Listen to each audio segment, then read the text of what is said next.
Hi, this is Terry from For the Stitcher Soul. I own a cross-stitch supply store located in Delmar, New York.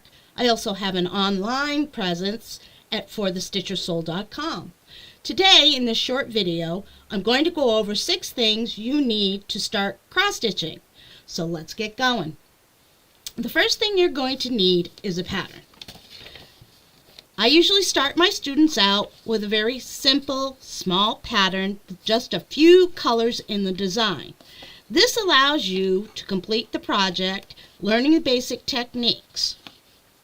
There are several magazines on the market as well as patterns that have some really great cross-stitch designs in them that you can find available at your local needlework supply store.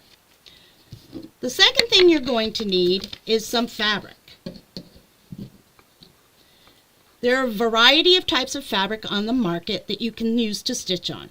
Some of them are Aida, some Lugana, Jobelin, and linen. Each have their own unique quality, and they come in a variety of sizes. When I'm teaching, I usually will start my new people using Aida. The nice thing about Aida is that it's easy to see the holes. As you can see, I have 2 examples here. The spacing is nice and even, and it's really simple to learn on. The next thing you're going to need is your floss. There are many brands available on the market to use. Some brands are Sullivan, DMC, Anchor, and they're 100% cotton and solid in color. I personally like Sullivan because it has a nice soft hand, which means it feels soft in your hand, and it doesn't knot as much as the other brands. It also has a very nice long tail so that you know exactly what end of the skein you should be pulling from, and you don't end up with a knotted mess when you get to start your stitching. The additional benefit to Sullivan's is that it gives the equivalent of DMC right on their label. So if you have a pattern that only has DMC, you know that this is the exact match to the DMC color. The next thing you're going to need is a needle. In cross stitch, we use tapestry needles. Okay? The reason we use these is because they have a blunt end so that you won't split the threads of your fabric. It has a nice long eye at one end where the floss goes in, and they come in a variety of sizes. When working on a high count of fabric, like I have here a 14 count, we use a 24 to 26.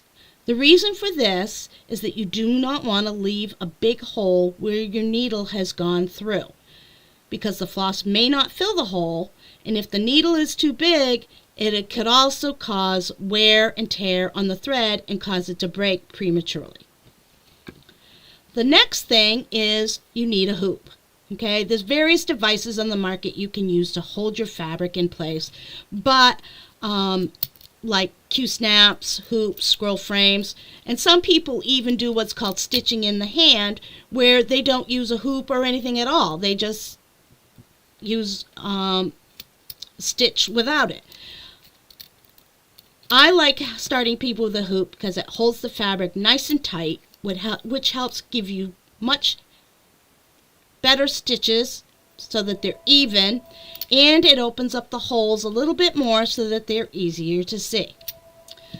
The final thing you're going to need is a pair of scissors. You'll see I have a red and white polka dot pair of scissors here, and there's many of them on the market. Some are very decorative and detailed. The biggest thing, some come with a blunt end, some come with a sharp end, and they're used for various reasons. I keep a pair of my scissors in every project bag. I put together all my stuff. I put everything in a project bag so that I have everything I need to do my cross stitching. So there we have it. If you want and like what you've seen, check out my next video, which will get you going on how to actually start the cross stitching. If you like what you're seeing, give me a thumbs up and hit the subscribe and click the bell so that you'll be notified when the next video is uploaded. Thanks for joining me. Have a great, fantastic day.